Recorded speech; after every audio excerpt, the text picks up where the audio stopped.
Good morning students. आप सभी लोगों का आज की क्लास में बहुत बहुत स्वागत है।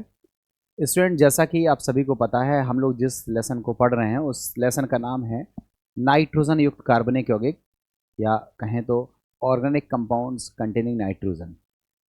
इसमें हमने आपको बताया था कि हमें बेसिकली दो पोर्शंस को डिटेल में कवर करना है। नाइट्रोजन कंटेनिंग ऑर्गेनिक कंपाउंड्स होते तो बहुत सारे हैं, बट दो ही पोर्शंस को कवर करना है। इसमें पहले पोर्शन का नाम था अमाइंस और दूसरे पोर्शन का नाम था बेंजीन डाइएजोनियम सॉल्ट्स। बच्चों, आज की जो क्लास है वो हमारी लास्ट क्लास है, तो हम पूरी कोशिश करेंगे कि जो भी बचा हुआ सेगमेंट इस चैप्टर में रह गया है उसे हम कवर कर लें। बच्चों, हमने जिस टॉपिक को आपको डिस्कस कर दिया था उसकी समरी मैंने आपको यहाँ पर स्लाइड में दिखाई हुई है। मैंने अमाइंस की फिज़िकल प्रॉपर्टीज़ के बाद केमिकल प्रॉपर्टीज़ स्टार्ट करी थी। फिज़िकल प्रॉपर्टीज़ के पहले की जो समरी है वो मैं आपको पहले बता चुका हूँ। मैंने आपको केमिकल प्रॉपर्टीज़ स्टार्ट करी थी, और केमिकल प्रॉपर्टीज़ में मैंने आपको बताया था कि अमाइंस की कुछ प्रॉपर्टीज़ होती हैं जो अमाइंस के बेसिक कैरेक्टर की वजह से होती हैं। कुछ रिएक्शंस हमने उसमें स्टडी करी थी जिसमें अमाइंस के बेसिक कैरेक्टर की वजह से वो रिएक्शंस आ रही थी। उसके बाद हमने अमाइंस की दूसरे टाइप की रिएक्शंस पढ़ी थी जिसमें हमने अमाइंस को न्यूक्लियोफाइल के तौर पर देखा था। उन रिएक्शंस में हमने alkylation, acylation, carbylamine reaction, reaction with nitrous acid and reaction with sulphonyl chloride के साथ बताया था कि ये वो पांचों सारी रिएक्शन ऐसी हैं जिसमें हमारा जो अमाइंस होता है वो न्यूक्लियोफाइल की तरह बिहेव करता है। इसको हम लोग फुल डिटेल में पढ़ चुके थे इसकी पिछली स्लाइड्स में। हम लोगों ने लास्ट क्लास के लास्ट सेगमेंट्स में पढ़ना स्टार्ट किया था special reaction of aniline. Actually aniline में बेंजीन रिंग होती है, और इस बेंजीन रिंग की वजह से बेंजीन इलेक्ट्रोफिलिक सब्स्टिट्यूशन रिएक्शन को शो करती है। देखो लिखा भी है इलेक्ट्रोफिलिक सब्स्टिट्यूशन रिएक्शन। तो ये वो रिएक्शंस हैं जो अदर एलिफेटिक एमाइंस शो नहीं करते हैं, केवल एरोमेटिक एमाइंस ही इलेक्ट्रोफिलिक सब्स्टिट्यूशन रिएक्शन को शो करते हैं। तो हमने इसमें दो तीन बातें आपको बताई थी। पहली बात तो ये बताई थी कि जो एमीन होता है उसमें ये जो NH2 ग्रुप है ये बेंजीन की इलेक्ट्रॉन डेंसिटी को बढ़ा देता है, इसलिए ये एक एक्टिवेटिंग ग्रुप है। और साथ ही साथ ये इलेक्ट्रॉन डेंसिटी ऑर्थो और पैरा पर इंक्रीज करता है, इसलिए ये ortho and para directing group की तरह बिहेव करता है। ये आपको बता दिया था। इसकी रिजोनेटिंग स्ट्रक्चर से ये सब चीज़ जस्टिफाई होती है, और जिसकी वजह से जो इलेक्ट्रोफिलिक सब्स्टिट्यूशन रिएक्शन है वो एनिलीन बेंजीन के कंपैरिजन में बहुत ज़्यादा तीव्रता से देती है, बहुत फास्ट रिएक्शन शो करती है इलेक्ट्रोफिलिक सब्स्टिट्यूशन रिएक्शन। अब इलेक्ट्रोफिलिक सब्स्टिट्यूशन रिएक्शन में हम लोगों ने कुल 4 रिएक्शंस के बारे में डिटेल से डिस्कस करना है। पहली रिएक्शन है ब्रोमिनेशन, उसके बाद नाइट्रेशन, देन सल्फोनेशन, और उसके बाद लास्ट में फ्रीडल क्राफ्ट रिएक्शन। इनको हमें डिस्कस करना था।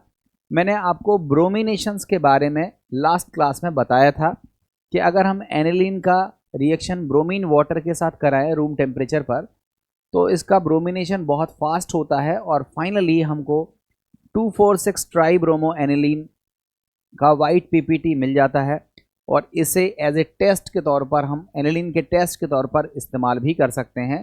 तो एनिलीन की रिएक्शन ब्रोमीन वाटर की प्रेजेंस में जब कराते हैं, ब्रोमीन वाटर के साथ कराते हैं, तो 2,4,6 ट्राई ब्रोमो एनिलीन हम लोगों को मिल जाता है वाइट PPT के फॉर्म में। ये एक एनिलीन का छोटा सा टेस्ट था, मैंने लास्ट क्लास में इसको डिस्कस कर दिया था।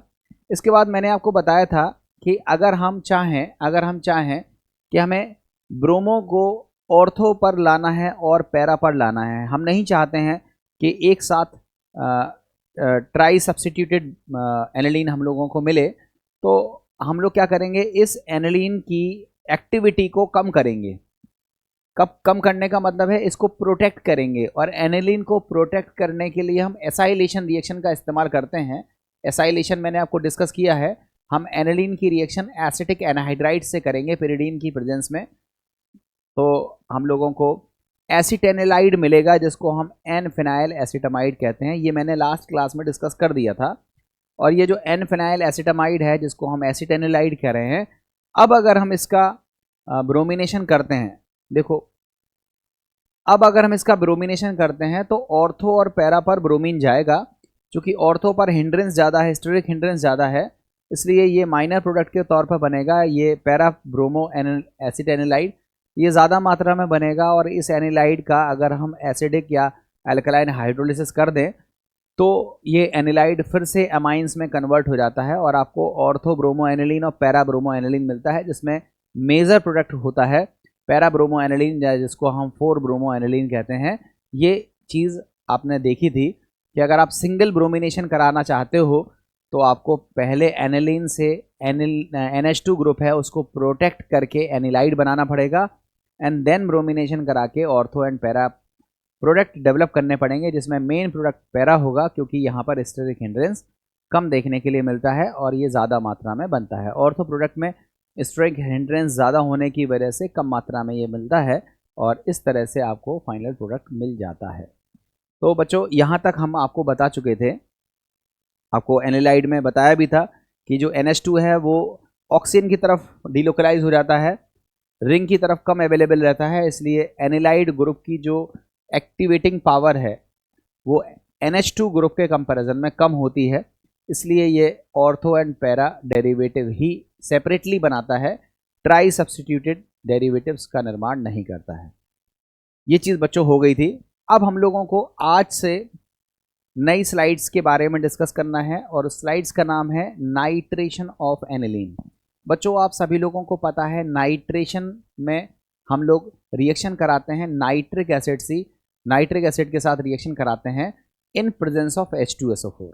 तो बच्चों बड़ी इंटरेस्टिंग सी बात है कि अगर हम एनिलीन का नाइट्रेशन कर दें, एनिलीन का हम क्या कर दें, नाइट्रेशन कर दें। नाइट्रेशन का मतलब आप समझ गए होंगे कि हम रिएक्शन करा दें किसकी, कॉन्सेंट्रेटेड HNO3 की in presence of concentrated H2SO4।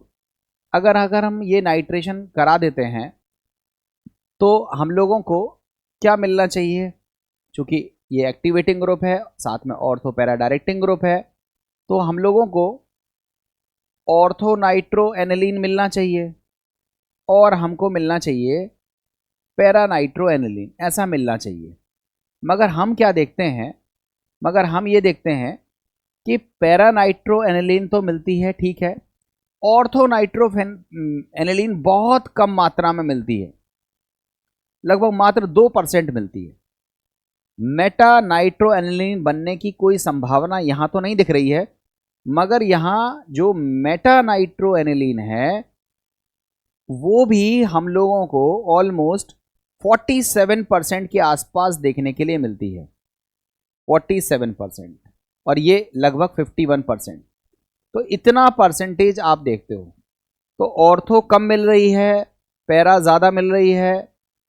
इसका तो क्लैरिफिकेशन शायद हिस्टेरिक हिंड्रेंस से निकल भी आएगा मगर ऑर्थो और पैरा के अलावा मेटा नाइट्रो एनिलीन मिल रहा है और वो भी 47%। ये चीज़ बड़े आश्चर्यजनक तरीके से एक्सप्लेन करना थोड़ा सा इम्पोर्टेंट है कि ऐसा क्यों हो रहा है भाई। इससे पिछले वाले में भी देखा था आपने, ब्रोमिनेशन जब कराया था तो ब्रोमिनेशन में जो ब्रोमो ग्रुप है वो ऑर्थो और पैरा पर आ रहा था, क्योंकि ये एक्टिवेटिंग ग्रुप के साथ साथ ortho and para directional nature को दिखाता है। तो यहाँ पर भी ऑर्थो नाइट्रो एनिलीन और पैरा नाइट्रो एनिलीन बनना चाहिए, मेटा नाइट्रो एनिलीन क्यों बन जाता है? तो उसका बड़ा अच्छा रीज़न आपको दिया जाता है कि जो एनिलीन है अगर इस एनिलीन की रिएक्शन हम H2SO4 की प्रेजेंस में नाइट्रिक एसिड से कराते हैं तो जो H2SO4 है वो एक एसिड की तरह बिहेव करता है, और जब एसिड H+ फर्निश करेगा तो एनिलीन जो है वो एनिलीनियम आयन में कन्वर्ट हो जाएगा। इस तरह से ये प्रोडक्ट बनेगा। ध्यान से समझना, एसिड और बेस की रिएक्शन से सॉल्ट टाइप का बनेगा, एनिलीनियम आयन आपको मिलेगा, और ये जो आयन बना है ये मेटा डायरेक्टिंग ग्रुप की तरह बिहेव करता है। मींस जो आने वाला इलेक्ट्रोफाइल है वो कहाँ पर जाएगा, मेटा पोजीशन पर जाएगा। कहाँ पर जाएगा? मेटा पोजीशन पर जाएगा। तो एनिलीन का नाइट्रेशन कराने पर नॉर्मल इलेक्ट्रोफिलिक सब्स्टिट्यूशन रिएक्शन अगर होता तो ऑर्थो एंड पैरा डेरिवेटिव आपको मिलते, मगर हमने क्या देखा कि ऑर्थो और पैरा डेरिवेटिव के साथ साथ ऑर्थो एंड पैरा डेरिवेटिव के साथ साथ आपको मेटा डेरिवेटिव भी मिल गया। और मेटा डेरिवेटिव तभी बनेगा, तभी मिलेगा जब हमारा एनिलीनियम आयन बनेगा, और एनिलीनियम आयन बनने की वजह से जो मेटा डायरेक्शनल नेचर है उसकी वजह से कुछ इस तरह की चीज़ें डेवलप होती हुई आपको दिखाई देंगी। तो बच्चों, हमें लगता है कि ये चीज़ आपको समझ में आ गई होगी। अब हम लोग आगे बात करते हैं, इसी को थोड़ा सा और क्लियर करने की कोशिश करते हैं। थोड़ा देख लेते हैं कि अगर हम एनिलीन का रिएक्शन कॉन्सेंट्रेटेड HNO3 से करते हैं कॉन्सेंट्रेटेड H2SO4 की प्रेजेंस में, तो देखो आपने para nitro aniline 51%, Meta nitro aniline 47% और ऑर्थो नाइट्रो एनिलीन ऑलमोस्ट 2% हम लोगों को मिलती है। इसका जब हमने रीज़न जानने की कोशिश करी तो आपको दिख गया कि एनिलीन ने एसिड से मिलने वाले H+ के साथ कंबाइन किया और एनिलीनियम आयन बनाया, जो कि डीएक्टिवेटिंग ग्रुप के साथ साथ मेटा डायरेक्टिंग ग्रुप भी था। और इसी वजह से जब हमने इसका नाइट्रेशन कराया तो हमें मेटा नाइट्रो एनिलीन मिला, जिसको दोबारा से एसिडिफाई करने पर हमें मेटा नाइट्रो एनिलीन मिल जाता है। ठीक है, तो ये चीज़ आपको मैंने समझा दी है, क्लियर कर दी है। तो अब आप देख सकते हो कि अगर आप चाहते हो, अब आप चाहते हो कि हमें ऑर्थो और पैरा नाइट्रो एनिलीन ही मिले, मेटा नहीं मिले, तो फिर से वही करना पड़ेगा आपको। NH2 ग्रुप को क्या करना पड़ेगा? प्रोटेक्ट करना पड़ेगा। प्रोटेक्ट करने का मतलब आप समझ ही गए होंगे कि जो एनिलीन है उसकी रिएक्शन हम किससे कराएंगे?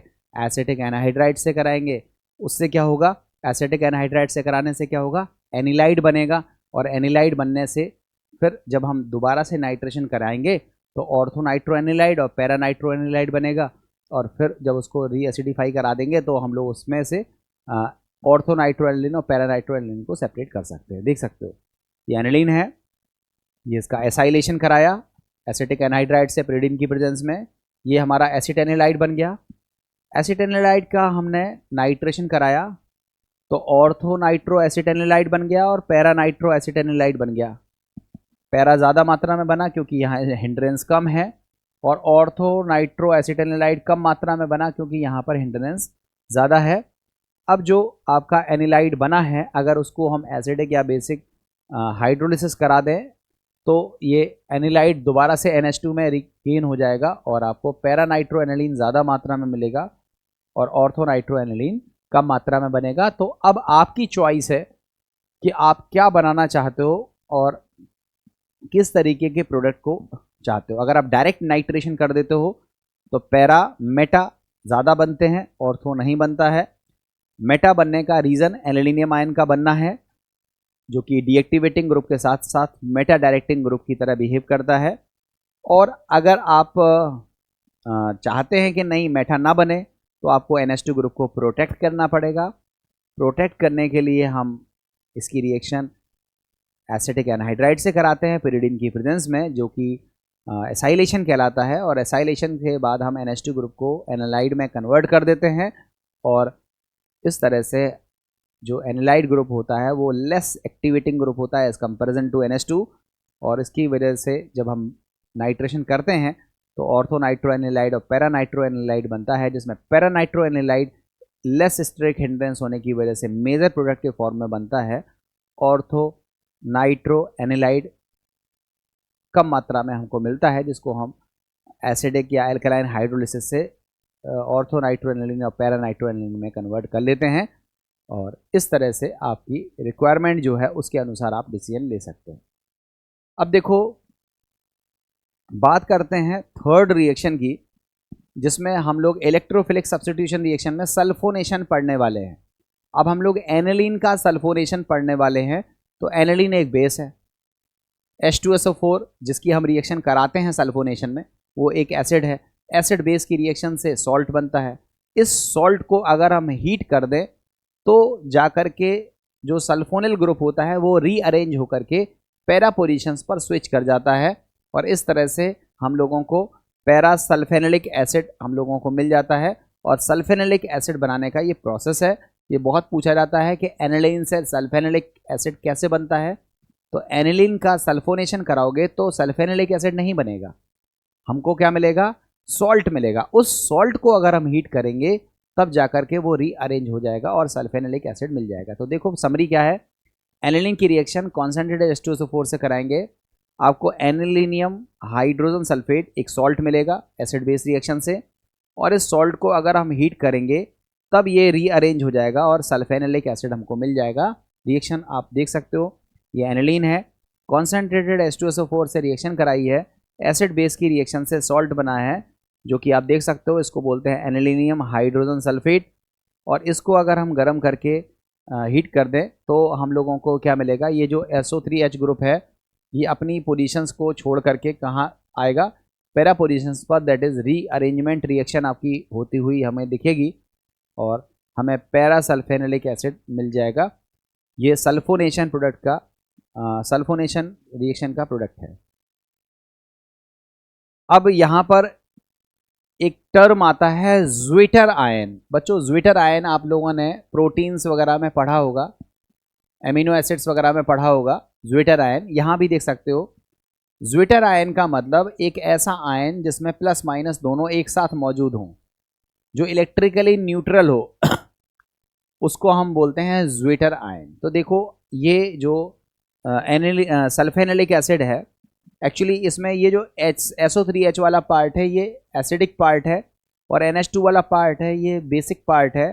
तो एसिड और बेस आपस में रिएक्शन करके H देगा और ये H लेगा, तो इस तरह से एक प्लस और एक माइनस, एक ऐसा मॉलिक्यूल डेवलप होगा जिसमें प्लस माइनस दोनों तरह के आयन एक साथ मिलेंगे और इसको हम बोलेंगे ज्विटर आयन। तो ऐसा आयन जिसमें प्लस माइनस एक साथ मौजूद हो उसे हम ज्विटर आयन कहते हैं। और लिखा भी है the molecule which contains both positive and negative charge in single molecule such that molecule is overall neutral. जितना प्लस होगा उतना माइनस होगा, तो ओवरऑल मॉलिक्यूल कैसा होगा, न्यूट्रल होगा। और इस तरह के मॉलिक्यूल को हम ज्विटर आयन बोलते हैं। और यहाँ ये चीज़ समझ में आ गई होगी। अब देखो हम लोग बात करते हैं फ्रीडल क्राफ्ट रिएक्शन की। लास्ट रिएक्शन है एनिलीन की। देखो एनिलीन का हमने ब्रोमिनेशन पढ़ा, एनिलीन का हमने नाइट्रेशन पढ़ा, एनिलीन का हमने सल्फोनेशन पढ़ा। अब हम लोग बात करते हैं एनिलीन का फ्रीडल क्राफ्ट रिएक्शन। तो बच्चों पहले तो स्टेटमेंट याद रखो, aniline Friedel craft reaction show नहीं करता है, चाहे वो फ्रीडल क्राफ्ट एल्काइलेशन हो या फिर Friedel Crafts acylation. Friedel craft reaction आप बहुत पहले से पढ़ रहे हो, आपने बेंजीन में फ्रीडल क्राफ्ट पढ़ा, आपने क्लोरोबेंजीन में फ्रीडल क्राफ्ट पढ़ा, और फिर आगे चल करके आपने फिनॉल, एनिसॉल, इन सब में भी फ्रीडल क्राफ्ट रिएक्शन को देखा। यहाँ पर आप फिर से फ्रीडल क्राफ्ट रिएक्शन को पढ़ रहे हो। यहाँ याद रखो, फ्रीडल क्राफ्ट एल्काइलेशन हो या फ्रीडल क्राफ्ट एसाइलेशन हो, हमारा जो एनिलीन है वो फ्रीडल क्राफ्ट रिएक्शन को शो नहीं करता है। ऐसा क्यों होता है? क्योंकि फ्रीडल क्राफ्ट रिएक्शन में हमें कैटलिस्ट लेना होता है, जो कि हम लेते हैं लुईस एसिड, जो कि होता है एनहाइड्रस FeCl3 या एनहाइड्रस AlCl3 या फिर अदर लुईस एसिड हम लोग इस्तेमाल करते हैं। लुईस एसिड को जब हम इस्तेमाल करते हैं और एनिलीन की फ्रीडल क्राफ्ट रिएक्शन कराने की हम जब कोशिश करते हैं, तो एनिलीन में जो NH2 ग्रुप पर लोन पेयर होता है, जिसकी वजह से उसका बेसिक कैरेक्टर होता है, वो लुईस एसिड के साथ कंबाइन कर लेती है, सॉल्ट का फॉर्मेशन हो जाता है, और ये जो सॉल्ट होता है ये फर्दर फ्रीडल क्राफ्ट रिएक्शन को होने से रोकता है। इसलिए एनिलीन फ्रीडल क्राफ्ट रिएक्शन को शो नहीं करती है। जो भी मैंने बोला है स्लाइड्स में देख सकते हैं आप, लिखा है aniline does not undergo Friedel craft reaction neither alkylation nor acylation. क्यों होता है उसके लिए थोड़ा सा समझो। लुईस एसिड का हम इस्तेमाल करते हैं, कौन कौन से? एनहाइड्रस AlCl3 या फिर एनहाइड्रस FeCl3, इनका इस्तेमाल करते हैं। अब लिखा है NH2 group gets coordinate with Lewis acid. अगर हम इनका यूज़ करते हैं जो कि एसिड है, और NH2 ग्रुप जो एनिलीन में होता है वो बेसिक होता है, और NH2 group gets coordinate with Lewis acid and salt form between Lewis acid and aniline. Aniline और लुईस एसिड की रिएक्शन होने लगती है और सॉल्ट बन जाता है अगर हम फ्रीडल क्राफ्ट रिएक्शन कराते हैं तो। देखो आगे, ये एनिलीन है, इसकी रिएक्शन फ्रीडल क्राफ्ट कराने के लिए हम जैसे ही कैटलिस्ट डालते हैं तो ये कैटलिस्ट इसके साथ रिएक्शन कर जाता है और सॉल्ट बन जाता है। और सॉल्ट बनने की वजह से एक तो ये डीएक्टिवेटिंग ग्रुप हो जाता है और यहाँ पर हमारा फ्रीडल क्राफ्ट रिएक्शन देखने के लिए नहीं मिलता है। ये आपका रीज़न है। तो आपको बच्चों पता होना चाहिए कि ओवरऑल हमारी जो एनिलीन है वो फ्रीडल क्राफ्ट रिएक्शन को शो नहीं करती है। अब स्टूडेंट्स हम लोग एनिलीन को कंप्लीट करने के बाद देखते हैं कि हमारा एमीन सेक्शन पूरी तरह से कंप्लीट हो गया। एमीन सेक्शन पूरी तरह कंप्लीट होने का मतलब आपने एलिफेटिक एमीन भी पूरा पढ़ लिया, एरोमेटिक एमीन भी पूरा पढ़ लिया, और जितनी भी एमीन्स की मेथड्स ऑफ प्रिपरेशन थे, जितनी भी फिजिकल प्रॉपर्टीज़ थी और जो भी केमिकल प्रॉपर्टीज़ थी, सारी प्रॉपर्टीज़ आपने डिटेल से स्टडी करी।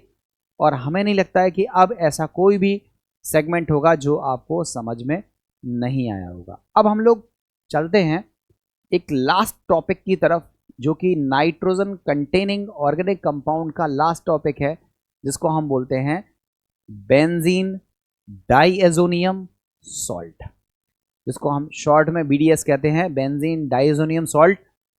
इसमें बहुत सारे सॉल्ट देखने के लिए मिलते हैं। आपने बेंजीन डाइएजोनियम क्लोराइड का नाम तो सुना ही होगा। तो हमें इन्हीं की स्टडी करनी है, मतलब डाइएजोनियम कंपाउंड्स को हमें स्टडी करना है।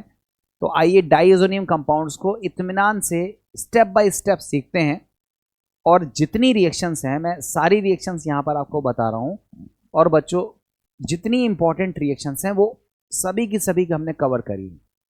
पढ़ने के बाद एक भी क्वेश्चन आपका ऐसा नहीं है जो आप पे नहीं होगा।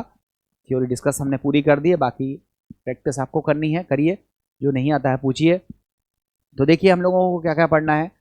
डाइएजोनियम सॉल्ट में सबसे पहले हम पढ़ेंगे कि क्या होते हैं डाइएजोनियम सॉल्ट, इनका नॉमेनक्लेचर हम कैसे करते हैं, इनका क्लासिफिकेशन कैसे करते हैं, डाइएजोनियम सॉल्ट को बनाते कैसे हैं, इसकी फिजिकल प्रॉपर्टीज़ क्या होती है, और डाइएजोनियम सॉल्ट की केमिकल प्रॉपर्टीज़ क्या होती हैं, और डाइएजोनियम सॉल्ट का हमारा सिंथेसिस में क्या इस्तेमाल होता है, क्यों डाइएजोनियम सॉल्ट इंपॉर्टेंट है, इन सब के बारे में हम स्टेप बाय स्टेप पढ़ेंगे। तो आई थिंक आपको समझ में आ रहा होगा कि पहले introduction, then nomenclature, then classification, then preparation, then physical properties, then chemical properties, and at last importance in synthesis of aromatic compounds.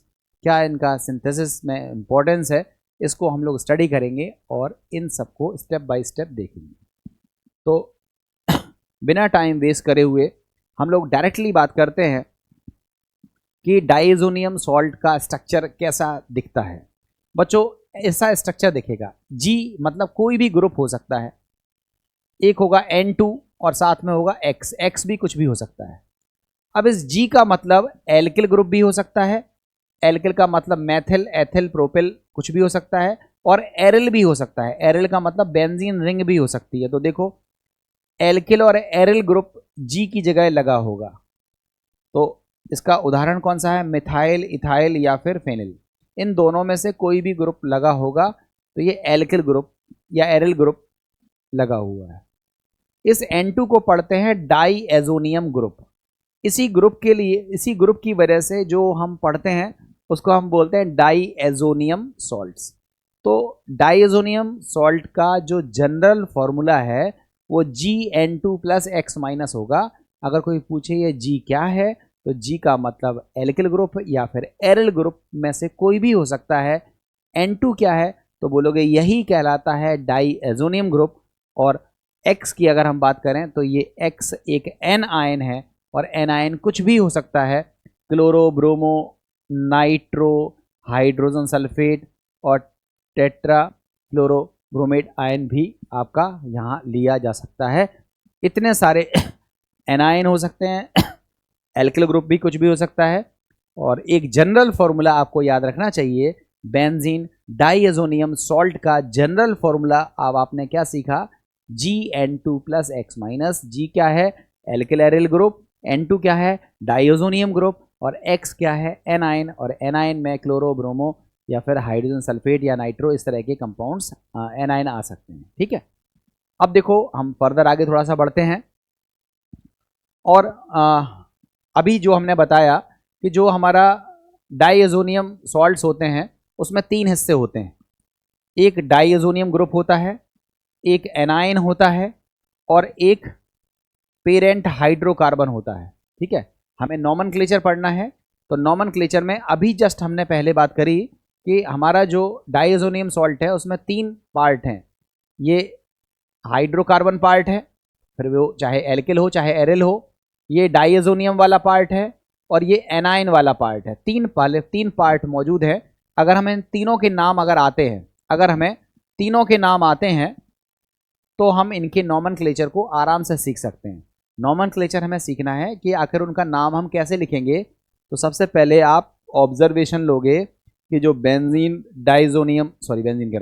जो डाइएजोनियम सॉल्ट है, उस डाइएजोनियम सॉल्ट में 3 हिस्से मौजूद हैं। वो कौन कौन से हैं? एक हिस्सा बीच वाला जिसमें N2 रहता है उसको बोलते हैं डाइएजोनियम ग्रुप। उससे पहले वाला हिस्सा जो कि कहलाता है एल्किल या एरिल ग्रुप, और बाद वाला हिस्सा जो कि कहलाता है एनायन। अब एनायन कौन सा है, हाइड्रोकार्बन वाला पार्ट कौन सा है, और इसका हम नॉमेनक्लेचर कैसे लिखते हैं, आइए उसको देखते हैं। देखो, नाम लिखना बड़ा सरल है। आप पहले हाइड्रोकार्बन का नाम लिखो। आप बताओ इसका नाम क्या है? बेंजीन। ये बेंजीन ही तो है, बेंजीन। और इसको बोलते हैं डाइएजोनियम, और लास्ट में Cl को बोलते हैं क्लोराइड। तो इसका नाम हो गया बेंजीन डाइएजोनियम क्लोराइड। हमने कहा इसका नाम लिखो, तो आप बोलोगे इसका नाम है बेंजीन, इसको बोलते हैं डाइएजोनियम, और इसको बोलते हैं हाइड्रोजन सल्फेट। तो देखो नाम हो गया benzene diazonium hydrogen sulphate. Clear? चलो और नाम देख लेते हैं। अब जो डाइएजोनियम सॉल्ट के नाम जब हमने लिखना सीख गए, तो डाइएजोनियम सॉल्ट को अब हम 2 भागों में बांट लेते हैं। कैसे बांट लेते हैं भाई? डाइएजोनियम में N2 तो फिक्स है, वो तो रहेगा ही रहेगा। एनायन कोई भी हो सकता है, चाहे वो Cl- हो, चाहे वो Br- हो, या फिर वो HSO4 हो। एनायन कोई भी हो सकता है, एनायन के लिए कोई बंदिशें नहीं है। मगर जो एल्किल ग्रुप या एरिल ग्रुप है, उसको आधार मान करके हम डाइएजोनियम सॉल्ट्स को 2 भागों में बांट लेते हैं। एक होता है, अगर हमारा G ग्रुप एलिफेटिक है तो उसको बोलते हैं एल्किल डाइएजोनियम सॉल्ट, और अगर हमारा जो G ग्रुप है वो एरोमेटिक है तो उसको बोलते हैं एरीन डाइएजोनियम सॉल्ट। तो आपने देखा कि जो हमारा डाइएजोनियम सॉल्ट है जिसका जनरल फॉर्मूला GN2X- है, इसमें ये जो G है, अगर ये G ग्रुप कैसा है? एलिफेटिक, तो नाम हो गया एल्किल डाइएजोनियम सॉल्ट। और यदि G आपका है aromatic, means benzene ring type की अगर इसमें आ गई है, तो ये हो गया एरीन डाइएजोनियम सॉल्ट। तो इस तरह से इसको क्लासीफाई कर सकते हैं। इसको क्लासीफाई करना इसलिए भी थोड़ा ज़रूरी है क्योंकि ये जो एल्किल डाइएजोनियम सॉल्ट होते हैं, दे आर हाईली अनस्टेबल, ये बहुत ज़्यादा अनस्टेबल होते हैं।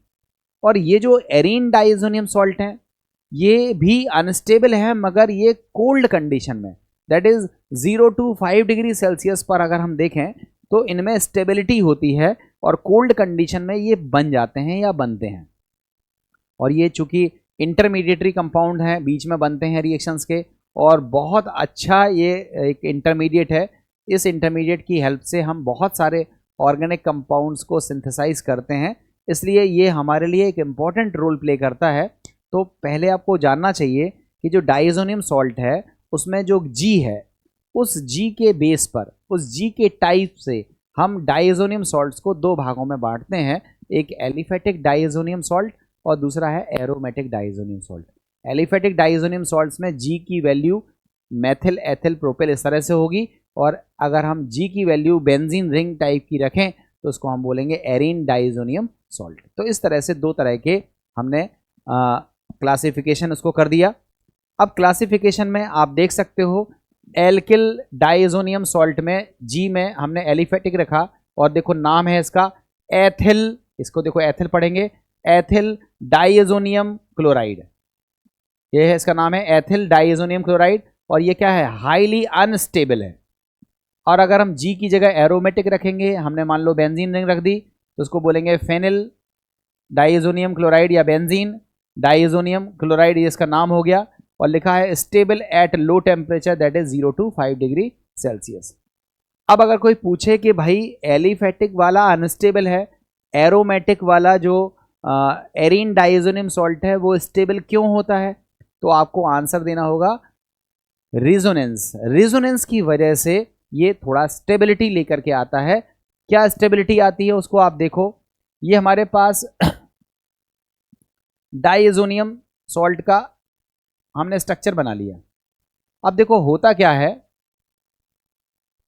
होता कुछ इस तरह से है कि ये बॉन्ड आपका ब्रेक डाउन होगा इस तरह से। तो आप देखोगे जब इसका रिजोनेंस बनेगा, जब इसमें रिजोनेटिंग स्ट्रक्चर्स बनाएंगे, तो ये जो नाइट्रोजन है और ये जो कार्बन है, इसके बीच में जो सिंगल बॉन्ड दिख रहा है, अब वहां पर नाइट्रोजन और कार्बन के बीच में कौन सा कैरेक्टर आ जाएगा? डबल बॉन्ड का कैरेक्टर आ जाएगा। कौन सा कैरेक्टर आएगा? डबल बॉन्ड का कैरेक्टर आएगा। और डबल बॉन्ड के कैरेक्टर की वजह से ये बॉन्ड तोड़ना थोड़ा सा कठिन हो जाता है, इसलिए बॉन्ड टूटता नहीं है और इसलिए इसमें स्टेबिलिटी आ जाती है। तो बच्चों यहाँ पर आपको याद रखना चाहिए कि एरीन डाइएजोनियम सॉल्ट जो है वो स्टेबल होता है। कोई पूछे क्यों होता है, तो लिखा है stability of benzene diazonium salt at low temperature is due to presence of resonance. Resonance की वजह से ये स्टेबल होता है। अब रेजोनेटिंग स्ट्रक्चर एग्जैक्टली कैसे बनेंगे वो हमने बना करके रखे हुए हैं, आप देख सकते हो। ये हमारे रेजोनेटिंग स्ट्रक्चर्स बने हुए हैं। देखो ये बेंजीन डाइएजोनियम आयन जो है उसका रेजोनेटिंग स्ट्रक्चर यहाँ बना के दिखाया है, आप देख सकते हो। रेजोनेटिंग स्ट्रक्चर में ये जो सिंगल बॉन्ड है, अब इसमें कौन सा कैरेक्टर आ जाएगा? देखो डबल बॉन्ड का कैरेक्टर आ जाएगा। देखो कैसा कैरेक्टर आ गया? डबल बॉन्ड का कैरेक्टर आ गया। और डबल बॉन्ड के कैरेक्टर की वजह से ये बॉन्ड ब्रेक करना, तोड़ना थोड़ा सा कठिन होता है, आसानी से नहीं टूटता है और इसी वजह से इसमें स्टेबिलिटी आ जाती है। देखो भी लिखा भी है, since partial double bond character is present between carbon and nitrogen in benzene diazonium cation, hence removal of nitrogen is difficult। इसलिए ये बॉन्ड टूट नहीं पाता है, नाइट्रोजन निकल नहीं पाता है और एरोमेटिक या कहें तो एरीन बेंजीन डाइएजोनियम सॉल्ट जो होते हैं वो स्टेबिलिटी को शो करते हैं और उनमें स्टेबिलिटी आती है। इतनी बात समझ में आ गई होगी। अब देखते हैं नेक्स्ट पार्ट में। वैसे तो अगर हम देखें तो कोई भी benzene diazonium chloride room temperature पर स्टेबल नहीं होता है।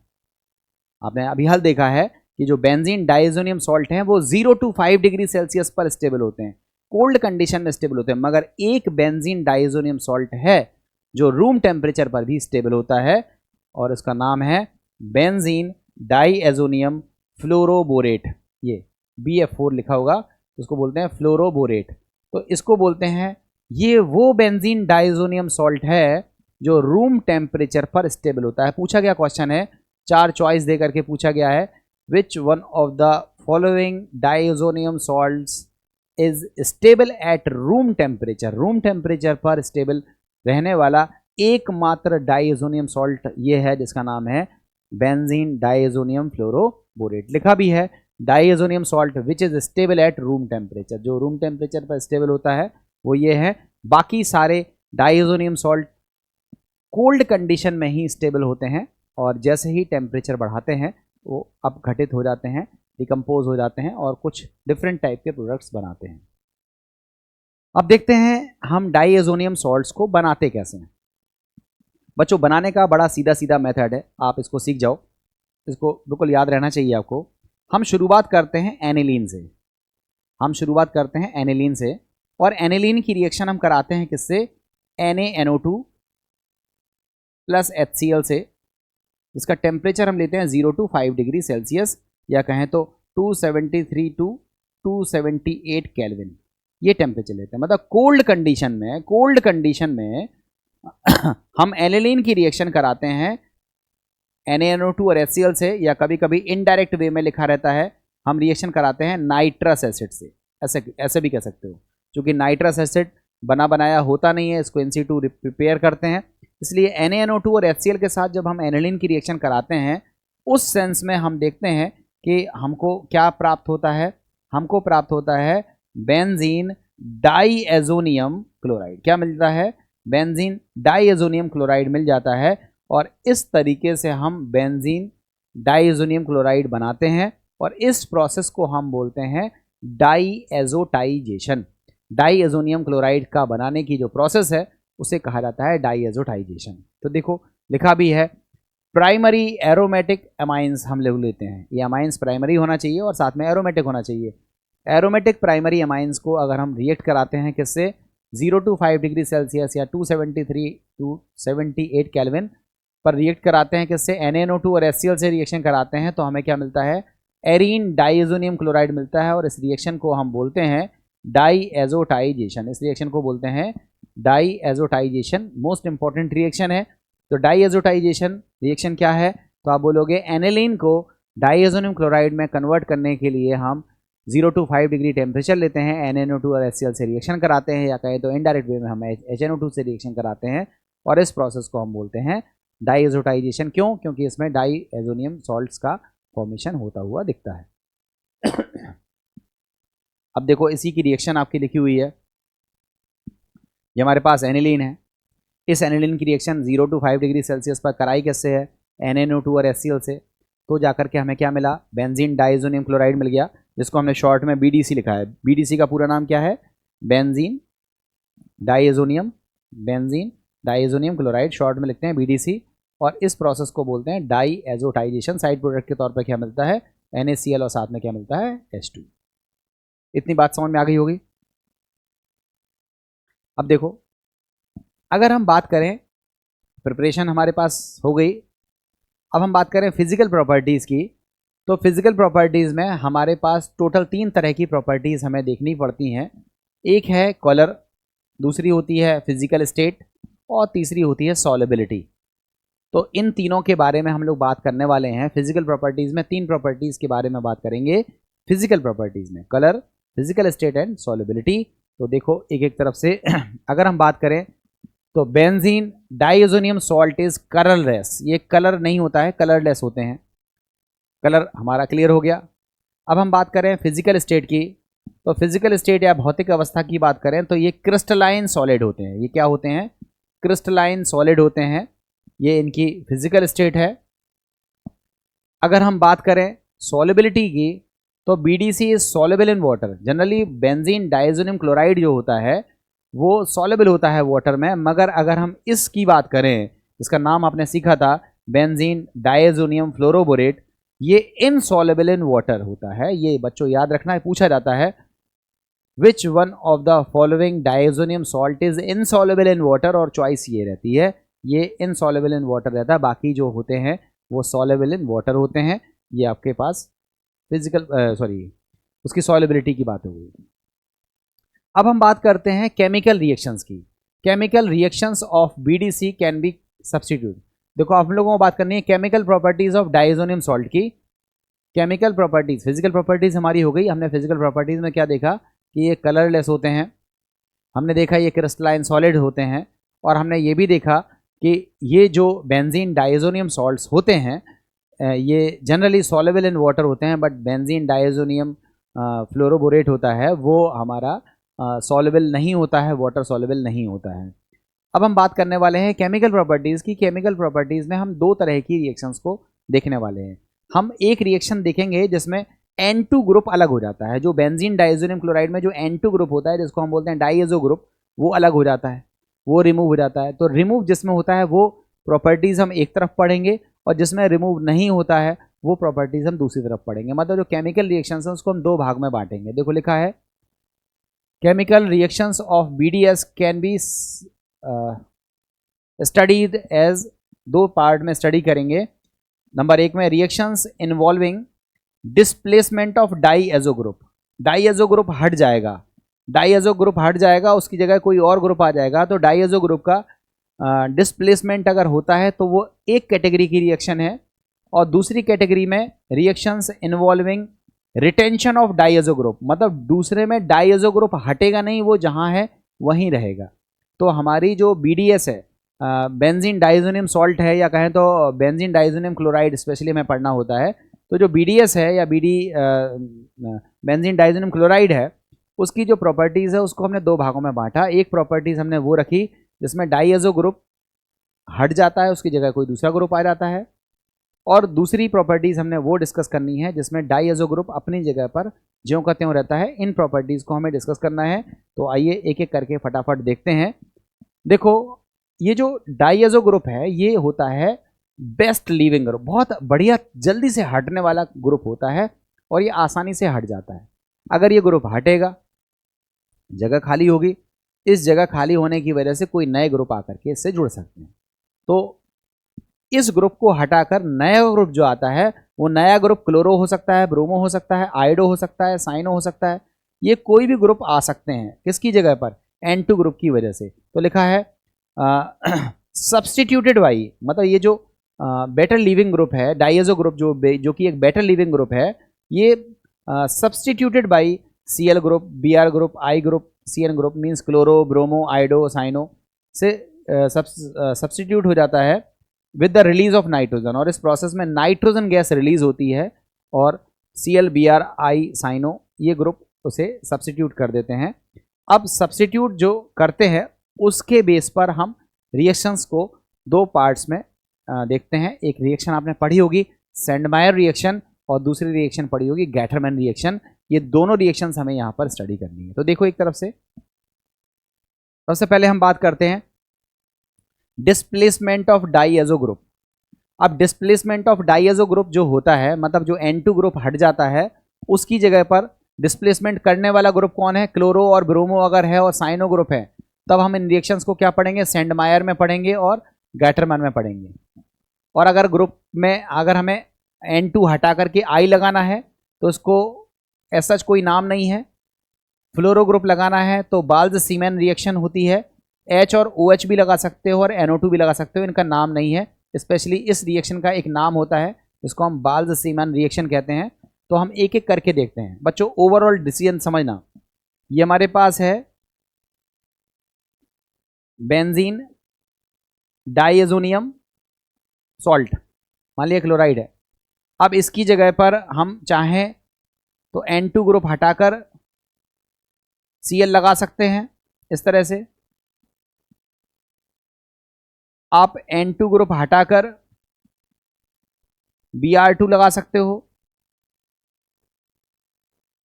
ये मतलब आप क्लोरो बेंजीन बना सकते हो, ब्रोमो बेंजीन बना सकते हो, साइनो बेंजीन बना सकते हो।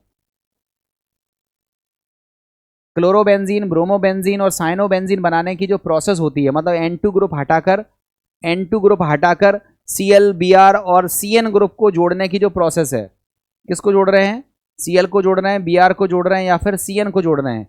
इस प्रोसेस को हम बांटते हैं दो भागों में, सेंडमायर रिएक्शन में और गैटरमैन रिएक्शन में। सेंडमायर और गैटरमैन में क्या अंतर है अभी बताते हैं।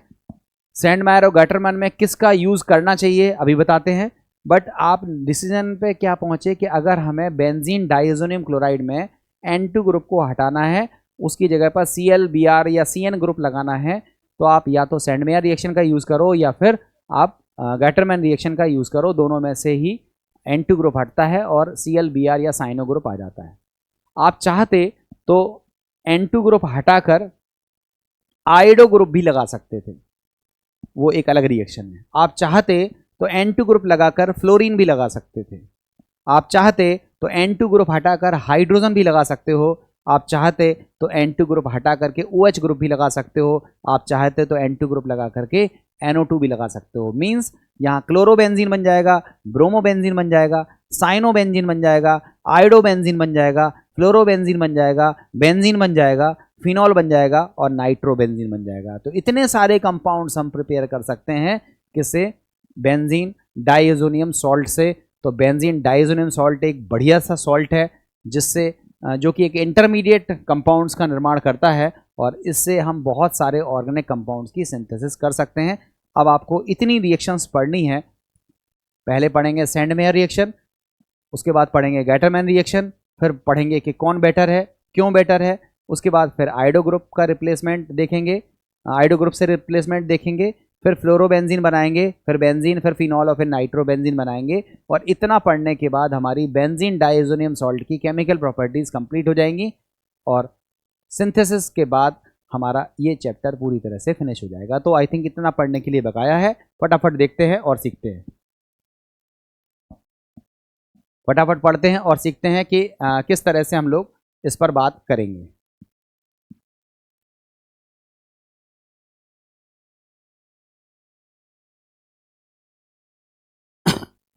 देखिए सबसे पहले बात करते हैं हम लोग सेंडमेयर रिएक्शंस की।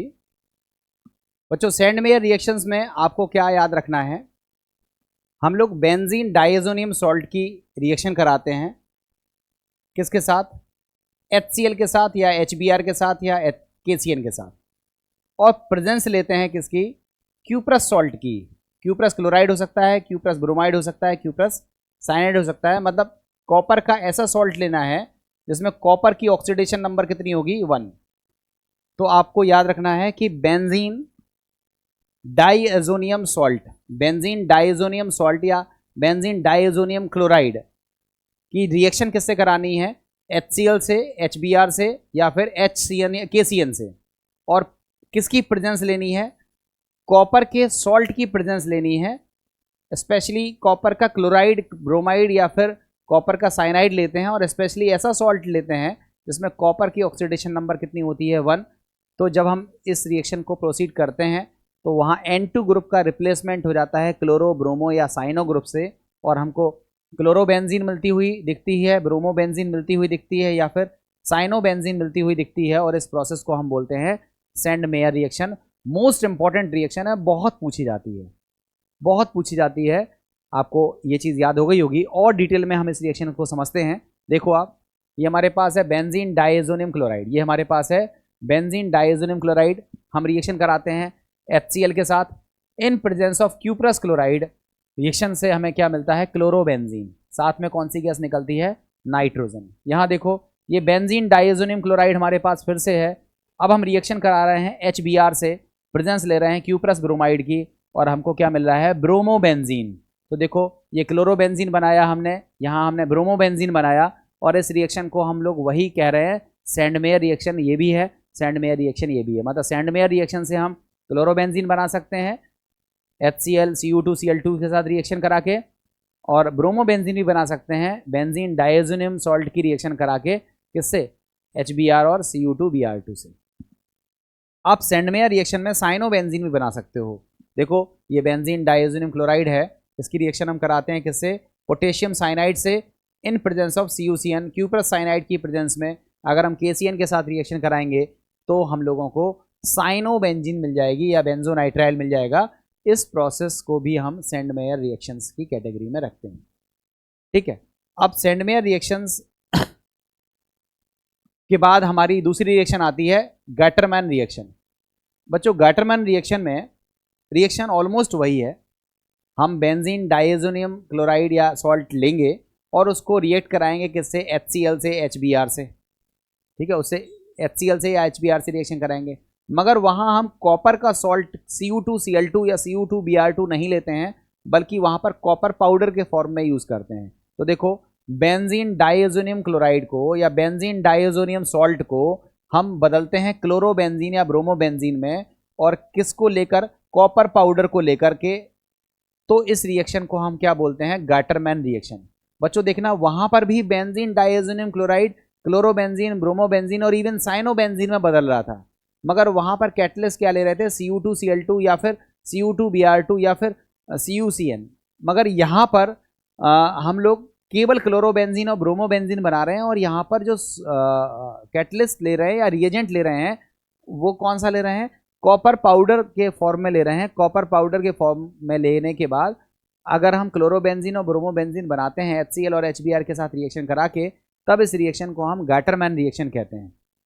गैटरमैन रिएक्शन में उत्पादन, प्रोडक्शन जो है वो कम होता है, यील्ड कम मिलती है, और सेंड मेयर रिएक्शन में यील्ड ज़्यादा मिलती है। इसलिए हम लोग, अगर चॉइस हो कि आपको गैटरमैन और सेंड मेयर में से कोई एक चूज़ करनी है, तो हम सेंड मेयर चूज़ करेंगे, क्योंकि उसमें प्रोडक्शन ज़्यादा होता है, यील्ड ज़्यादा मिलती है, इसलिए send mayor reaction better reaction होती है। तो देखो आप, यहाँ पर आपने देखा बेंजीन डाइएजोनियम सॉल्ट हमारे पास है, कॉपर पाउडर की प्रेजेंस में अगर हम HBr के साथ रिएक्शन कराएं ब्रोमोबेंजीन मिल जाता है।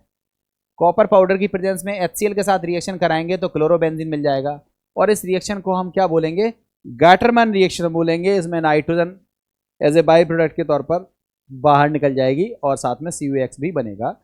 तो इस रिएक्शन को हम बोलते हैं गैटरमैन रिएक्शन। इससे केवल क्लोरो और ब्रोमोबेंजीन मिलती है, साइनोबेंजीन इससे नहीं मिलती है। ठीक है, याद रखिएगा। अब अगर हम बात करें कि सेंड मेयर और गैटरमैन में कौन बेटर है, तो लिखा है send mayor reaction is preferred over Gattermann reaction. Send mayor को हम प्रिफर करते हैं गैटरमैन के कंपैरिजन में। क्यों, तो लिखा है ड्यू टू बेटर यील्ड, इसमें ज़्यादा यील्ड मिलती है, in case of Sandmeyer reaction. Sandmeyer reaction में बेटर यील्ड मिलती है, मतलब प्रोडक्शन ज़्यादा होता है, ज़्यादा मात्रा में आपकी प्रोडक्शन मिलता है, इसलिए हम लोग सैंडमेयर रिएक्शन को प्रेफर करते हैं। ठीक है, अब हम लोग बात करते हैं आयोडीनेशन। भाई देखो, हमने क्लोरोबेंजीन तो बना लिया, ब्रोमोबेंजीन भी बना लिया, साइनोबेंजीन भी बना लिया। अगर हमसे कोई पूछे कि क्या हम सैंडमेयर रिएक्शन से या क्या हम गैटरमैन रिएक्शन से आयोडोबेंजीन या फ्लोरोबेंजीन बना सकते हैं, तो आंसर है नहीं बना सकते। गैटरमैन रिएक्शन हो या फिर सैंडमेयर रिएक्शन हो, ये आयोडोबेंजीन बनाने में हेल्प नहीं करती, या इससे आयोडोबेंजीन नहीं बनता, इवन फ्लोरोबेंजीन भी नहीं बनता। तो क्या हम आयोडोबेंजीन नहीं बना पाते हैं? क्या हम फ्लोरोबेंजीन नहीं बना पाएंगे? तो ऐसा नहीं है। आयोडोबेंजीन बनाने के लिए हमारे लिए और भी बढ़िया मेथड है। हम लोगों को बेंजीन डाइज़ोनियम सॉल्ट लेना है, बेंजीन डाइज़ोनियम सॉल्ट लेना है और उसकी रिएक्शन पोटेशियम आयोडाइड से करा देनी है। पोटेशियम आयोडाइड से करा देनी है। तो बेंजीन डाइज़ोनियम सॉल्ट को अगर हम पोटेशियम आयोडाइड के साथ ट्रीट कराते हैं तो हम लोगों को आयोडोबेंजीन मिल जाता है। आयोडोबेंजीन बनाने की ये एक स्पेशल मेथड है। इसका एज सच कोई नाम नहीं है कि कोई नेम रिएक्शन हो, ये आयोडोबेंजीन बनाने का एक मेथड है, इसको आपको याद रखना चाहिए। तो देखो यहाँ पर iodine is not easily introduced in benzene ring directly. Benzene ring में अगर हम सोचें कि आयोडोबेंजीन को जल्दी से बना लें तो ये बनती नहीं है, क्योंकि इसको इंसर्ट करना थोड़ा सा आसान नहीं होता है। But when benzene diazonium salt solution is treated with KI, iodobenzene is form. मगर जब हम उसको KI के साथ ट्रीट कराते हैं तब जाकर के हमें क्या मिल जाती है? आयोडोबेंजीन का निर्माण होता हुआ दिखता है, और इस तरह से हम आयोडोबेंजीन बना सकते हैं। देखो यहाँ पे रिएक्शन में ये हमारे पास है बेंजीन डाइज़ोनियम क्लोराइड। इसकी रिएक्शन हमने कराई पोटेशियम आयोडाइड से। अब देखो क्या मिल गया? आयोडोबेंजीन मिल गया, और साथ में नाइट्रोजन गैस और KCl निकल गया। ये आयोडोबेंजीन बनाने की मेथड है। एज सच इस रिएक्शन का कोई स्पेशल नाम नहीं होता है। ठीक है, अब देखते हैं नेक्स्ट। अगर हम चाहें कि फ्लोरोबेंजीन आ जाए, मतलब फ्लोरोबेंजीन बन जाए, और फ्लोरोबेंजीन बनाने के लिए हम सोचें कि क्या हम सैंडमेयर रिएक्शन का यूज़ कर सकते हैं, या हम सोचें कि क्या हम गैटरमैन रिएक्शन का यूज़ करके फ्लोरोबेंजीन बना सकते हैं, या क्या हम KF का यूज़ करके फ्लोरोबेंजीन बना सकते हैं, तो तीनों मेथड से आप फ्लोरोबेंजीन नहीं बना सकते हो। फ्लोरोबेंजीन बनाने का एक यूनिक मेथड है जिसको हम बोलते हैं बाल्ज़-सीमन रिएक्शन। ये नेम रिएक्शन है, बहुत पूछी गई है JEE नीट में, तो बच्चों इसको स्पेशली याद रखना कि फ्लोरोबेंजीन बनाने के लिए जो मेथड होता है उस मेथड को बिल्कुल एज इट इज़ याद कर जाना, क्योंकि ये बहुत पूछा गया मेथड है। कि हम लोग सबसे पहले बेंजीन डाइज़ोनियम क्लोराइड को लेते हैं। बेंजीन डाइज़ोनियम क्लोराइड को लेने के बाद हम लोग उसकी रिएक्शन कराते हैं HBF4 से, जिसका नाम होता है फ्लोरोबोरिक एसिड। बेंजीन डाइज़ोनियम क्लोराइड से शुरुआत करते हैं, रिएक्शन कराते हैं HBF4 से, जिसको बोलते हैं फ्लोरोबोरिक एसिड, और इस रिएक्शन से हम लोगों को मिलता है बेंजीन डाइज़ोनियम फ्लोरोबोरेट। वही बेंजीन डाइज़ोनियम, बेंजीन डाइज़ोनियम, बेंजीन डाइज़ोनियम फ्लोरोबोरेट, ये मिलता है।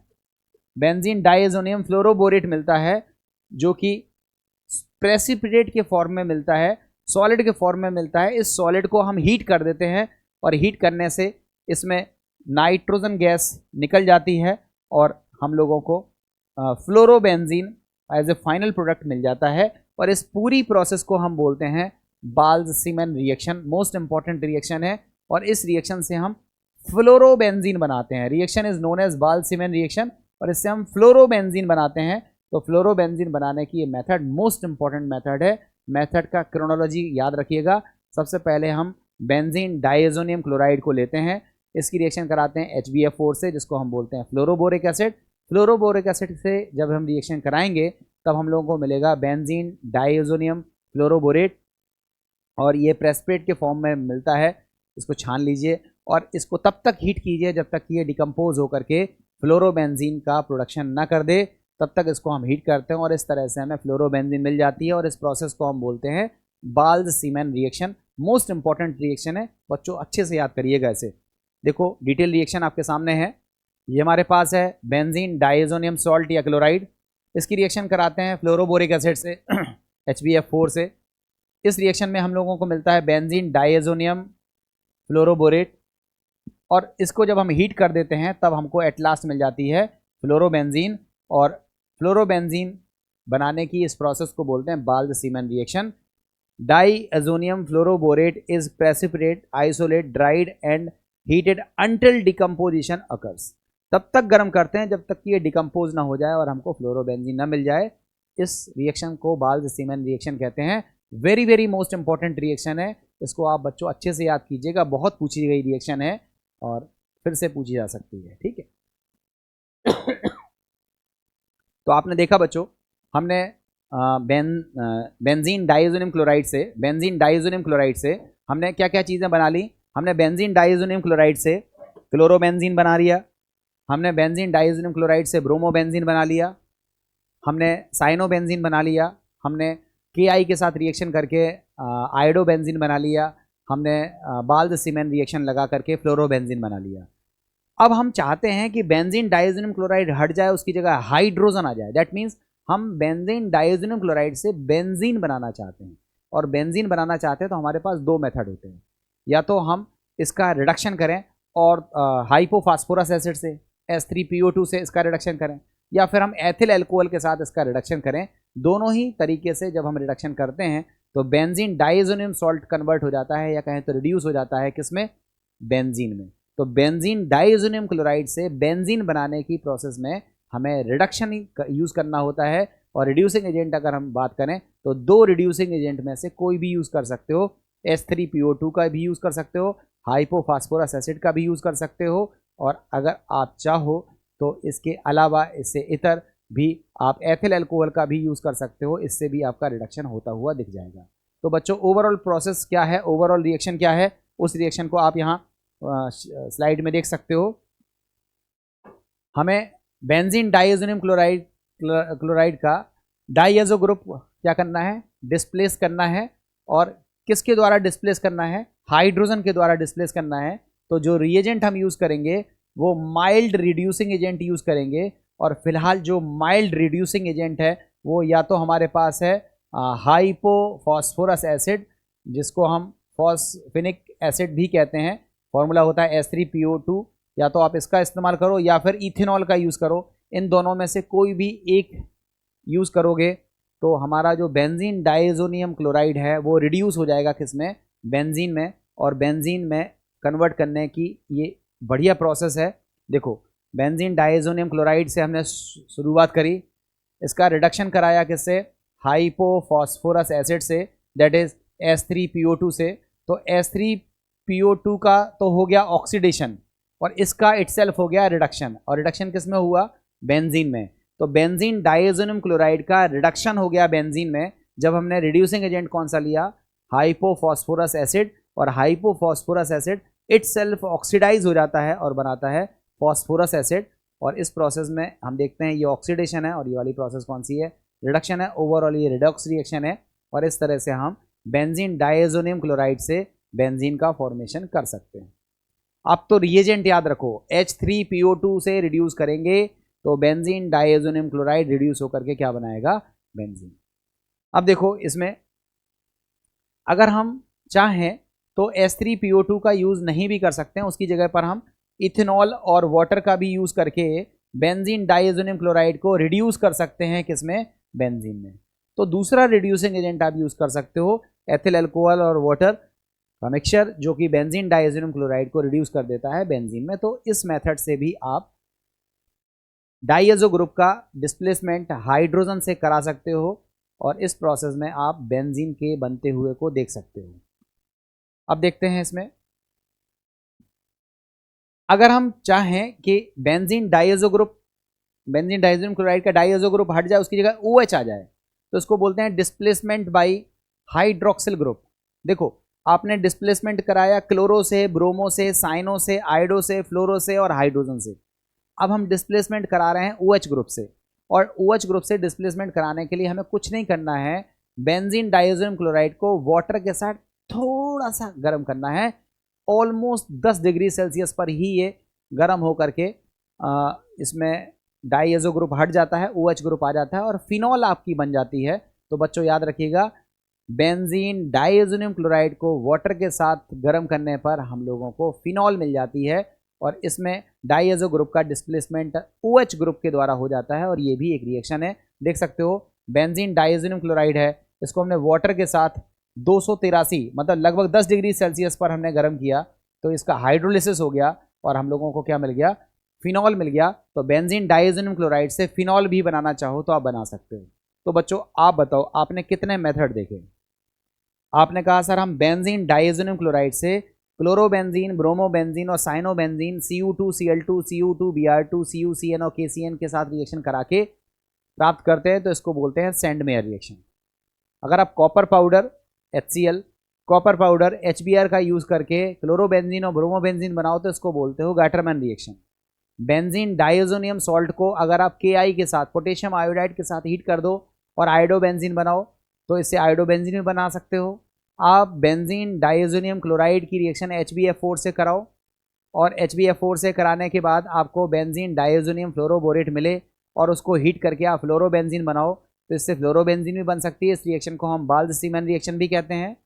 आप चाहते तो बेंजीन डाइएजोनियम क्लोराइड को हाइपोफॉस्फोरस एसिड के साथ रिड्यूस कर सकते हो या एथिल अल्कोहल और वाटर के साथ रिड्यूस कर सकते हो तो आपको बेंजीन मिलेगा।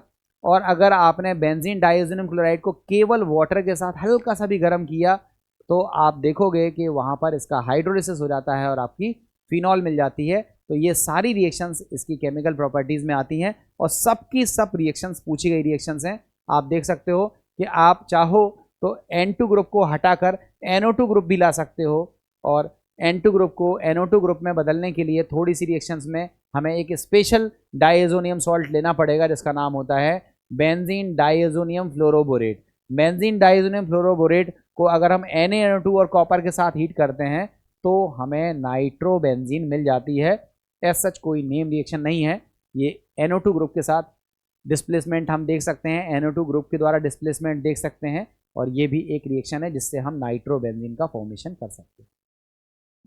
तो सारी रिएक्शंस हमने पढ़ ली। आप देख सकते हो रिएक्शंस कहते हो कैसे होती है। बेंजीन डाइएजोनियम क्लोराइड लिया, HbF4 से रिएक्शन कराई तो हमें बेंजीन डाइएजोनियम फ्लोरोबोरेट मिल गया।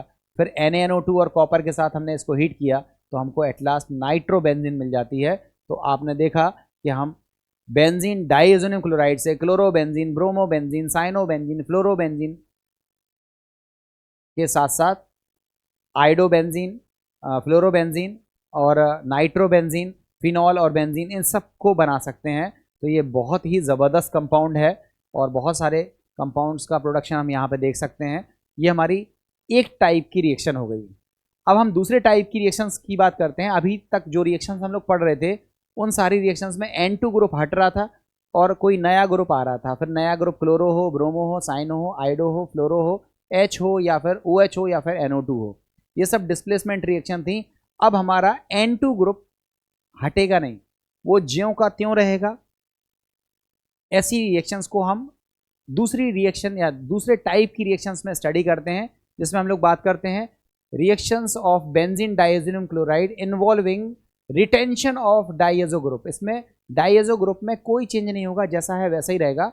और इसमें जो रिएक्शंस पढ़ी जाती है वो होती है कपलिंग रिएक्शन, हिंदी में कहते हैं युग्मन अभिक्रिया।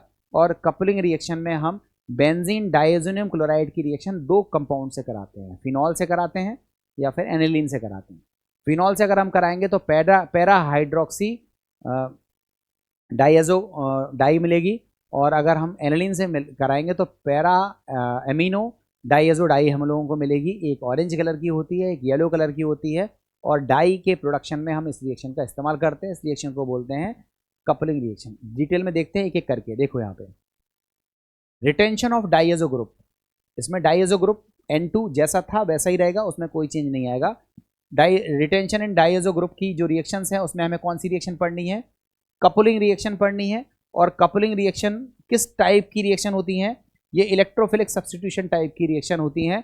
अब कपलिंग रिएक्शन में हम लोग सबसे पहले बात करते हैं बेंजीन डाइएजोनियम क्लोराइड की रिएक्शन पढ़ेंगे फिनॉल के साथ, एक अलग रंग की डाई मिलेगी, ये ऑरेंज कलर की डाई होती है। और एनिलीन के साथ रिएक्शन कराएंगे तो येलो कलर की डाई मिलेगी, ये कपलिंग रिएक्शन फिनॉल के साथ है और ये कपलिंग रिएक्शन एनिलीन के साथ है। लिखा भी है coupling reaction can be shown by BDC when it is react with phenol and aniline. तो फिनॉल के साथ अलग कपलिंग रिएक्शन होगी, एनिलीन के साथ अलग कपलिंग रिएक्शन होगी। अलग का मतलब है अलग कंपाउंड मिलेगा और यहाँ अलग कंपाउंड मिलेगा, मगर रिएक्शन एक ही जैसे तरीके से होगी। देखो, अगर हमने बेंजीन डाइएजोनियम क्लोराइड लिया, इसकी रिएक्शन हमने फिनॉल से कराई, तो हम हल्का एल्कलाइन मीडियम लेते हैं और ऐसी सिचुएशन में हमें पैरा हाइड्रोक्सी एजोबेंजीन मिलता है, जो कि ऑरेंज कलर का डाई होता है, जो कि ऑरेंज कलर का डाई होता है। और इस प्रोसेस में H2O और Cl- ग्रुप अलग हो जाते हैं। रिएक्शंस होती किस तरह से है वो आप देखो। ये हमारे पास है बेंजीन डाइएजोनियम क्लोराइड है और ये हमने फिनॉल के साथ रिएक्शन कराई है। फिनॉल के जिस कार्बन पर OH ग्रुप रहता है उसके पैरा पोजिशंस का हाइड्रोजन यहाँ HCl के रूप में निकल जाता है और निकलने के बाद ये N2 ग्रुप आपस में कनेक्ट हो जाएगा और इस पदार्थ को हम बोलेंगे पैरा हाइड्रोक्सी एजोबेंजीन। इसका नाम होगा पैरा हाइड्रोक्सी एजोबेंजीन और ये ऑरेंज कलर की डाई होती है। जिस कलर में ये लिखा हुआ है उसी कलर की ये डाई होती है। तो ये ब्यूटीफुल कलर इसमें डेवलप होता है। इस रिएक्शन को हम बोलते हैं कपलिंग रिएक्शन। और ये जो रिएक्शन होती है ये बेसिक मीडियम में होती है, अल्कलाइन मीडियम में होती है। क्यों? क्योंकि इसमें HCl मिलता है और HCl एसिड है, एसिड बेस के साथ न्यूट्रलाइज हो जाएगा। इसलिए ये जो रिएक्शन होती है ये बेसिक मीडियम में हम लोग कराते हैं जब pH का मान लगभग कितना हो, 9 से 10 के बीच में हो। ठीक है, तो ये रिएक्शन हो गई फिनॉल के साथ, ऑरेंज कलर की डाई बनती है, नाम होता है पैरा हाइड्रोक्सी एजोबेंजीन। अगर हम इसका शॉर्टकट ट्रिक देखें तो हमने अभी हल बताया, ये बेंजीन डाइएजोनियम क्लोराइड का Cl और फिनॉल की पैरा पोजिशंस का H2O के रूप में निकल जाएगा, सॉरी HCl के रूप में निकल जाएगा और हम लोगों को क्या मिलेगा, पैरा हाइड्रोक्सी एजोबेंजीन, जो कि ऑरेंज कलर का होता है डाई। अगर हम एनिलीन के साथ यही रिएक्शन कराएं तो बेंजीन डाइएजोनियम क्लोराइड की रिएक्शन एनिलीन के साथ कराते हैं। यहाँ मीडियम लेना पड़ेगा, एसिडिक मीडियम लेना पड़ेगा और हमको मिलेगा para amino azobenzene. Para amino azobenzene जो डाई है वो मिलेगी, येलो कलर की ये डाई होती है। और इसकी रिएक्शन अगर हम देखें तो वो भी आप देख सकते हो। ये हमारे पास है बेंजीन डाइएजोनियम क्लोराइड, इसकी रिएक्शन हमने एनिलीन से कराई है। एनिलीन में जहाँ पर NH2 ग्रुप रहता है उसके पैरा पोजिशंस का जो H है वो Cl के साथ HCl बना के निकल जाएगा और आप देखोगे पैरा अमीनो एजोबेंजीन मिलेगी और ये येलो कलर की डाई होती है। और ये रिएक्शन क्या लेना पड़ता है, एसिडिक मीडियम लेना पड़ता है जिसका pH 4 से 5 होगा, तो हम लोगों को पैरा अमीनो एजोबेंजीन मिलेगी जो कि येलो कलर की डाई होती है। इस रिएक्शन में हमने देखा N2 ग्रुप जैसा था वैसे ही है, N2 ग्रुप में कोई चेंज नहीं हुआ, रिटेंशन इन N2 ग्रुप हमने देखा और ये इलेक्ट्रोफिलिक सब्स्टिट्यूशन टाइप की रिएक्शन है और इस रिएक्शंस को हम कपलिंग रिएक्शन कहते हैं। और इस रिएक्शन का यूज़ हम लोग डाई बनाने में करते हैं, कभी कभी इस रिएक्शन का उपयोग टेस्टिंग में भी करते हैं। और टेस्टिंग किसका, फिनॉल का या फिर एनिलीन का, टेस्ट करने में भी हम इस रिएक्शन का यूज़ करते हैं। इसकी शॉर्ट ट्रिक देख लो, वही डाइएजोनियम का Cl आएगा और H कौन सा होगा, एमिनो ग्रुप जहाँ पर है उसके पैरा पोजिशंस का जो H है वो निकल जाएगा और हमें पैरा एमिनो एजोबेंजीन मिलेगी जो कि ऑरेंज कलर की डाई होती है। ये रिएक्शन कहलाती है कपलिंग रिएक्शन। ठीक है, तो आप देखा ये जो पैरा हाइड्रोक्सी हो या फिर पैरा एमिनो हो, पैरा हाइड्रोक्सी एजोबेंजीन या फिर पैरा एमिनो एजोबेंजीन, ये डाई की तरह इस्तेमाल होती है और बाकी चीज़ें आपको बता दी गई हैं, इसमें ऐसा कुछ ऐसा नहीं है जो आपको बताने लायक हो। अब हम लोग देखते हैं इसकी सिंथेसिस की। अगर हम बात करें तो जो बेंजीन डाइएजोनियम क्लोराइड है इसकी सिंथेसिस आप सभी लोग जानते हो कि बहुत इंपॉर्टेंट ये कंपाउंड है, बीच में थोड़े समय के लिए बनता है। और देखो आप, ये बेंजीन डाइएजोनियम सॉल्ट है, ये वेरी गुड इंटरमीडिएट कंपाउंड, ये बीच में बनने वाला बहुत इंपॉर्टेंट कंपाउंड है। और अगर ये बीच में बनता है तो इस बनने की वजह से आप इसमें fluoro group, chloro group, bromo group, iodo group, cyano group, OH group, H group insert कर सकते हो। मतलब इससे chlorobenzene, bromobenzene, iodobenzene, fluorobenzene, cyanobenzene, phenol benzene कुछ भी बना सकते हो। तो ये सिंथेसिस के लिए बहुत इंपॉर्टेंट रोल प्ले करता है। ये चीज़ आपने देखी और आपने देखा कि इसको बनाते कैसे हैं। तो एनिलीन का डाइएजोटाइजेशन कराते हैं, NaNO2 और HCl के साथ रिएक्शन कराते हैं, टेम्परेचर इसमें 0 to 5 डिग्री सेल्सियस लेते हैं तो हमें बेंजीन डाइएजोनियम क्लोराइड या बेंजीन डाइएजोनियम सॉल्ट बन जाता है। ठीक है, देखो इससे कितने सारे कंपाउंड बना सकते हो, फ्लोचार्ट है। ये बेंजीन डाइएजोनियम सॉल्ट है, इसकी रिएक्शन आप कराते हो Cu2Cl2HCl से सेंडमेयर रिएक्शन क्लोरोबेंजीन बनती है। Cu2Br2HBr सेंडमेयर रिएक्शन ब्रोमोबेंजीन बनती है। और CuCN KCN साइनोबेंजीन बनती है सेंडमेयर रिएक्शन। ये तीनों जो येलो कलर से गोले करे हुए हैं वो कौन सी रिएक्शन है? सेंडमेयर रिएक्शंस के एग्जाम्पल हैं। अब सेंडमेयर के बाद अगर हम बात करें कि इसमें गाटरमैन रिएक्शन नहीं दी हुई है, आपने अगर HBF4 का यूज करके फ्लोरोबेंजीन बनाई तो इसको बोलते हैं बाल्ज सीमन रिएक्शन। KI के साथ यूज करके आप आयोडोबेंजीन बना सकते हो, कोई नेम रिएक्शन नहीं है। एथिल अल्कोहल या फिर H3PO2 का यूज करके आप OH H ग्रुप लगा सकते हो, मीन्स बेंजीन बना सकते हो। और वाटर के साथ आप गर्म करके आप फिनॉल बना सकते हो। तो आप देखो बेंजीन डाइएजोनियम सॉल्ट से कितने सारे कंपाउंड्स आप प्रिपेयर कर सकते हो। सारे कंपाउंड्स को कैसे बनाया जाता है, उनकी केमिकल रिएक्शंस मैंने आपको बता दी है, कोई दिक्कत आपको नहीं होनी चाहिए। अब एक दो चार क्वेश्चंस हैं, उनको हम लोग कर लेते हैं। तो आप क्वेश्चंस देखिए और आंसर बताने की कोशिश कीजिए कि क्या आंसर आपका आएगा। देखो कंपाउंड है, सॉरी क्वेश्चन है, a given nitrogen containing aromatic compound, एक नाइट्रोजन कंटेनिंग एरोमेटिक कंपाउंड है, ए है, रिएक्ट्स विथ SnHCl। आपको पता है SnHCl के साथ जिस कंपाउंड का रिडक्शन कराते हैं जनरली वो नाइट्रो कंपाउंड होता है। तो दिमाग में बैठाना कि हो ना हो नाइट्रो कंपाउंड होना चाहिए, जिसका हम रिडक्शन कराएंगे फॉलोड बाई HNO2। फिर जो एमीन बनेगा उस एमीन की रिएक्शन नाइट्रस एसिड से करेंगे। तो आपको पता है नाइट्रस एसिड के साथ रिएक्शन कराने से क्या मिलता है? बेंजीन डाइएजोनियम, मतलब डाइएजोनियम कंपाउंड टाइप का मिलता है। To give an unstable compound B, diazonium compound मिलेगा जो कि अनस्टेबल होता है। ऑन ट्रीटमेंट विद फिनॉल, उसकी रिएक्शन अगर हम फिनॉल से कराते हैं forms a beautiful coloured compound, और एक डाई बन जाती है। तो आप बताओ ये जो कंपाउंड अनस्टेबल है वो बेंजीन डाइएजोनियम होगा, फिनॉल के साथ रिएक्शन करा रहे हैं तो पैरा हाइड्रोक्सी एजोबेंजीन बन रहा होगा जो कि ब्यूटीफुल कलर डाई है, जिसको हम बोल रहे हैं C, with the molecule formula C12H10N2O। और यही देखो पैरा हाइड्रोक्सी एजोबेंजीन का यही फॉर्मूला होता है। The structure of the compound A is, तो आप कहोगे नाइट्रोबेंजीन। क्यों? नाइट्रोबेंजीन का आप रिडक्शन करोगे एनिलीन, एनिलीन का रिएक्शन आप NaNO2HCl या फिर HNO2 से कराओगे तो बेंजीन डाइएजोनियम क्लोराइड मिलेगा, और उसका रिएक्शन जब आप फिनॉल से कराओगे तो पैरा हाइड्रोक्सी एजोबेंजीन मिलेगा, जिसका मॉलिक्यूलर फॉर्मूला क्या होगा? C12H10N2O। तो ये जो कंपाउंड ए है, जो पूछा गया है कि कौन सा कंपाउंड ए है, तो उसका आंसर है नाइट्रोबेंजीन। ठीक है, तो आप देखो इसे इसका जो आंसर है वो आप देख सकते हो, ये नाइट्रोबेंजीन है। इस पर SnHCl से रिएक्शन कराया, एनिलीन बना, HNO2 से रिएक्शन कराया, बेंजीन डाइएजोनियम क्लोराइड बना, इसका फिनॉल के साथ रिएक्शन कराया, पैरा हाइड्रोक्सी एजोबेंजीन बना, जो कि एक कलरफुल डाई है जो कि ऑरेंज कलर की होती है। और इस तरह से ये जो कंपाउंड आपका ए है वो कौन सा है? नाइट्रोबेंजीन। देखो आपसे एक और क्वेश्चन पूछा है, in the following reaction the product A is, आप बताओ बेंजीन डाइएजोनियम क्लोराइड की एनिलीन से रिएक्शन कराओगे तो ये Cl यहाँ से और पैरा पोजीशंस का H यहाँ से HCl निकल जाएगा और आपको क्या मिलेगा? Para amino azobenzene, yellow colour की डाई मिलेगी जो कि होगी पैरा एमिनो एजोबेंजीन। आप स्ट्रक्चर देख सकते हो, ये दो चॉइस हैं, क्या ये पैरा एमिनो एजोबेंजीन है? तो ये नहीं है। क्या ये पैरा एमिनो एजोबेंजीन नहीं है? तो कहोगे ये ऑर्थो एमिनो एजोबेंजीन है, ये भी आंसर नहीं होगा। तीसरे चॉइस में ये मेटा एमिनो एजोबेंजीन है, ये भी चॉइस नहीं होगा। और यहाँ देखो पैरा एमिनो एजोबेंजीन है, यही चॉइस होगा, तो हमारा डी आंसर करेक्ट होगा। तो इसमें देख सकते हो रिएक्शन से पैरा एमिनो एजोबेंजीन मिल रही है जो कि येलो कलर की डाई है, और आंसर हमारा डी करेक्ट है।